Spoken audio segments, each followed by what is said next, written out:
நான் எப்பவும் சொல்றதா, எனக்கும் அடிக்கடி நான் சொல்லிக்கிறதா, மனிதர்கள் நம்மளை குறித்து முடிவு செய்யக்கூடிய, தீர்ப்பு செய்யக்கூடிய, கருத்து சொல்லக்கூடிய எந்த விஷயமும் எதுக்கும் பலன் இல்லை. நம் மனிதர்கள் செய்யக்கூடிய, சொல்லக்கூடிய விஷயத்தை கொண்டு மட்டும் நம்முடைய வாழ்க்கையை முடிவு செஞ்சு கொண்டே இருந்தோம்னா, அதை குறித்து மட்டுமே கவலை கொண்டு இருந்தோம்னா, நம்ம வாழ்க்கையை கடைசியில திரும்பி பார்த்தா நமக்கான வாழ்க்கைன்னு எதுவுமே இருக்காது.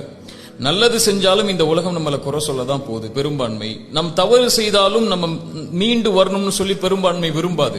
நம்மளை முடிவு செய்யக்கூடியவன் இறைவன் ஒருவன் தாங்கிற எண்ணத்தோட மட்டும் இந்த உலகத்துல பயணித்தால் மட்டுமே வெற்றி கிடைக்கும், நிம்மதி கிடைக்கும்.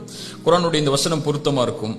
இன்னஹு மயத்தகி வயஸ்பிர் ஃபஇன்னல்லாஹ லா யுதீஉ அஜ்ரல் முஹ்சினீன். யார் இறையச்சத்தோடு பொறுமையை கடைபிடிக்கிறார்களோ, தக்குவா சபூர், மக்கள் விமர்சிக்கக்கூடிய, மக்கள் கருதக்கூடிய, மக்கள் எண்ணக்கூடிய, மக்கள் கருத்து சொல்லக்கூடிய எல்லா விஷயத்திலையும் தக்குவா சபூர் என்கிட்ட இருக்குன்னா, ஃபஇன்னல்லாஹ லா யுதீஉ அஜ்ரல் முஹ்சினீன். நல்லா கவனிங்க, அந்த நல்லவர்கள் செய்யக்கூடிய எந்த நல்லறங்களுடைய விஷயத்தையும் இறைவன் வீணாக்குவதில்லை, இந்த உலகத்திலும் மறுமையிலும். அவன் முடிவு செஞ்சு தீர்ப்பு கொடுக்க போறான் அந்த செயலுக்கு.